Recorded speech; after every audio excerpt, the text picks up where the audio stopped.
Let's talk about deadlifts. One problem I see from time to time with my clients, especially when they spend like long stretches of time seated or without working out, the back of their body will just be so tight and so weak that performing, a weighted conventional deadlift at that point is really, really hard for them.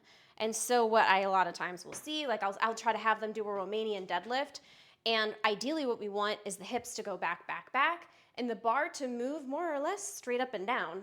Like that's what we want to see with a Romanian deadlift. But if you are struggling in your mobility, your hamstrings are too tight, your glutes are too tight, what you'll see is bending the knees and then having to kind of like go around the knees like this. Do you see how I'm kind of like, the bar is kind of like moving in this sort of like, it's sliding down the thighs? We don't want to see that. Ideally, we want to see we're getting the legs out of the way and pushing them back behind us. And they should not be really interfering with the barred path. So if you're having issues with that, you need to work on your hip hinge. And one great way to do that is with an exercise called the rack pulls.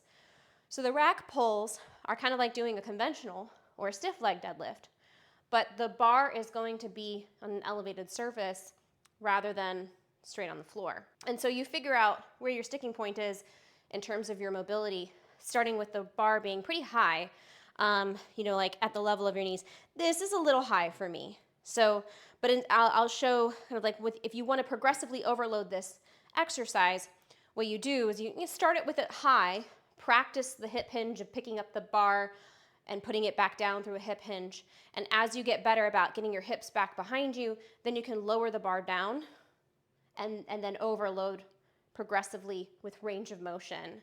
So for like starting out, we want the bar below where my hands are, and that might be my range of motion. That might be the limit. So what I'm going to do is I'm going to step up to the bar just like I would for a normal conventional or stiff leg deadlift. The bar is cutting my foot in half right over my shoelaces, and then I'm going to push my hips back, get my legs out of the way. I'm going to grab the bar, grip it, and then I'm going to squeeze my butt to come back up. And then I push my hips back, and I bring the bar back to the rack. And that's how we want to practice this. We want to keep those hips back and the legs behind the bar.